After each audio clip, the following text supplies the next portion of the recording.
Bonjour à tous et bienvenue dans une nouvelle vidéo Bullet Journal où nous allons installer ensemble le mois de novembre.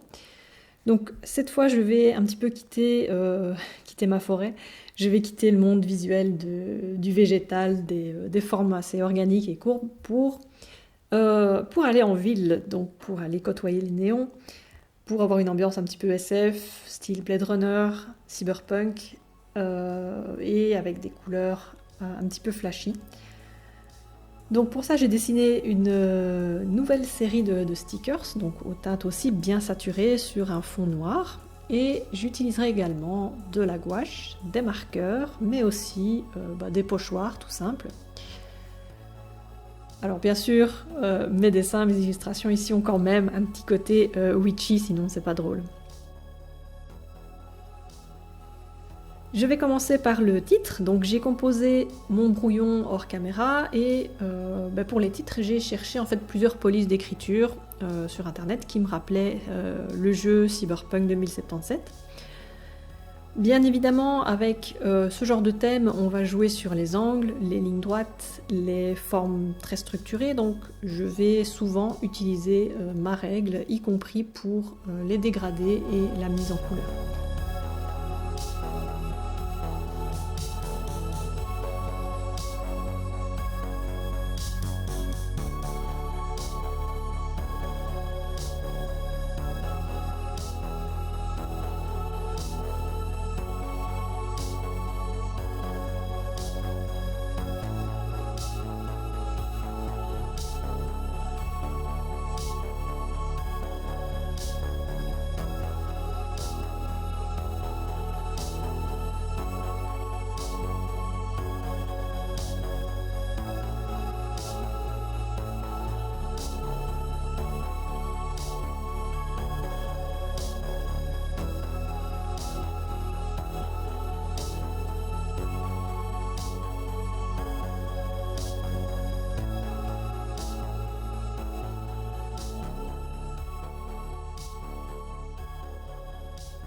J'ai un peu galéré pour les titres plus petits. En fait, je voulais à la base faire des lettres claires sur fond gris, mais comme vous voyez à l'écran, mon gris de base n'est pas assez foncé, donc je reviendrai après avec un marqueur violet plus soutenu pour avoir un meilleur contraste.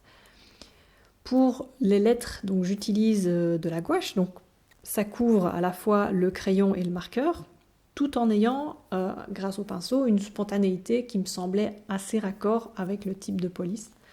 Ici, un petit peu brut, un petit peu incliné aussi. Pour les autocollants, je vais créer des cadres, donc des boîtes pour les placer dedans. Bien évidemment, je ne vais pas centrer à chaque fois l'autocollant dedans, je vais le décaler par rapport au cadre pour éviter que ce soit visuellement ennuyeux, tout simplement. Je ne vais pas vous cacher que c'est une mise en place qui a nécessité beaucoup de temps, donc je dirais entre 3 et 4 heures à vue de nez. C'est pas vraiment compliqué, mais ça demande pas mal quand même de précision et de patience. Et j'ai bien raccourci aussi la vidéo au montage. Perso, moi j'aime pas quand les vidéos durent trop longtemps, quand on abuse de mon temps et de mon attention, donc en gros je fais ce que j'aimerais voir, donc je trouve qu'une dizaine de minutes pour une vidéo bullet journal, ça me semble assez correct. Si c'est le genre d'ambiance et de couleurs que vous appréciez, j'avais déjà fait un thème rétro wave, un petit peu beaucoup rose d'ailleurs, au mois de juin, donc je vous laisse le lien en description.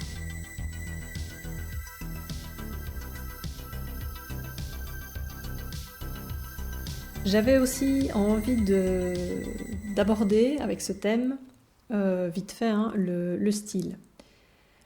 Alors, le style en dessin et en art en général, c'est un sujet qui fait couler beaucoup d'encre. Comment trouver son style, c'est quelque chose qui revient souvent dans les questionnements et en particulier chez les personnes qui débutent une activité artistique. Personnellement, je vais rejoindre le courant de pensée qui veut qu'on construit un style de façon organique, par la pratique donc. On produit en quantité d'abord, Et puis seulement on en déduit des particularités et on les pousse, ces particularités, par goût personnel, parce que ça nous plaît. Je pense que trop réfléchir pour se trouver un style, c'est vraiment une perte de temps et d'énergie.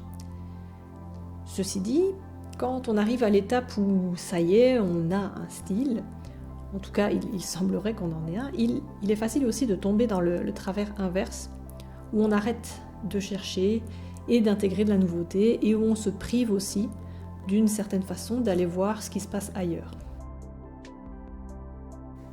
Ici, pour terminer la page, je vais me servir d'une petite ligne avec des points carrés sur mon pochoir. Plus tard, donc, je prendrai des flèches. Vous verrez que ici, j'ai choisi, pour avoir plus de place, de faire une semaine par double page et non plus 2 semaines par double page comme je faisais avant. Mais j'ai besoin de beaucoup de prise de notes en ce moment, donc c'est aussi pour ça que ça prend du temps. Parce qu'il y a 2 pages de plus. Depuis quelques années, j'essaie d'avoir une certaine cohésion, un certain style justement dans ce que je montre sur Instagram ou dans ma boutique. Ça m'a permis de construire une sorte de squelette, un fil conducteur. Et souvent d'ailleurs ça me fait marrer parce que je dis que c'est pas moi qui poste sur Instagram, c'est ma persona fougère. Donc une sorte de personnage fictif très stéréotypé qui parle visuellement de Forestcore, de Dark Academy et d'un petit peu de sorcellerie par-dessus.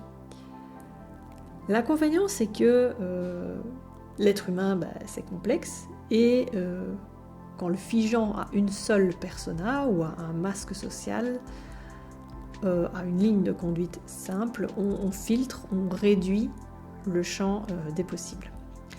Personnellement, j'ai besoin d'exprimer visuellement tout un tas d'influences et ensuite, je choisis de les montrer ou pas. Mais je pense aussi que trop filtrer ce qu'on va montrer, ça va nous priver en quelque sorte de sujets de conversation ou même une forme d'authenticité, où on va en quelque sorte mentir par omission aux gens qu'on côtoie. J'ai l'impression aussi qu'à l'heure actuelle, c'est important, c'est valorisé de savoir qui on est, d'avoir des goûts affirmés, des choix de consommation, un style vestimentaire, une niche à laquelle on appartient, et que, à contrario, explorer, changer d'avis, exprimer sa complexité, c'est vu comme une instabilité, un peu comme les enfants, et ça nous rend même parfois peu fiables, voire imprévisibles aux yeux de certaines personnes. De façon générale, je pense qu'on peut aussi bien se placer dans un juste milieu par rapport à ça. Dans le domaine restreint d'une activité artistique, c'est exactement pareil. Donc, avoir une base relativement stable, mais pouvoir quand même greffer de la nouveauté, des nouvelles influences par-dessus. Donc, ne nous privons pas d'exprimer quelque chose qui n'est pas dans nos habitudes apparentes. Ça fait aussi partie du chemin, de l'expérimentation, et à chaque fois, ça trouve une place plus tard dans un nouveau style, un style 2.0 on peut dire. Si expérimenter ou bien cogiter sur l'art en général ou la pratique artistique en particulier vous intéresse, sachez que j'ai un Patreon donc, où je vous parle d'histoire de l'art, de tarot, de journaling et où je fais des liens entre la pratique magique et les pratiques créatives. Donc je vous laisse le lien en description. Les abonnements sont payants, mais il y a quelque chose de tout nouveau qui est gratuit et c'est la newsletter. Donc, nouvelle newsletter, j'ai lancé ça il y a 1 mois. Une fois par mois, donc, je vous parlerai de mon actualité, de ce que j'ai aimé pendant cette période, de ce que j'ai expérimenté, etc., etc. Donc pour ça, il vous suffit d'aller sur ma page Patreon et de simplement cliquer sur le bouton suivre. Et donc vous recevrez les articles publics, comme on appelle ça, donc sans abonnement. Voilà, c'est terminé pour cette mise en place. J'espère que ça vous a plu, que vous aurez envie d'essayer ça dans votre propre bullet journal. Dites-moi en commentaire si vous aimez les univers de science-fiction et si oui, lesquels en particulier. Dans la prochaine vidéo Bujo, on fera des pages pour le mois de décembre, mais aussi des pages bilan de l'année, donc je fais ça chaque année. Et cette fois-ci, j'ai vraiment hâte d'y être, comme d'habitude, et de vous montrer de nouvelles choses, de nouvelles pages. Donc, je vous laisse avec le final de cette vidéo et vous dis à tout bientôt. Ciao, ciao!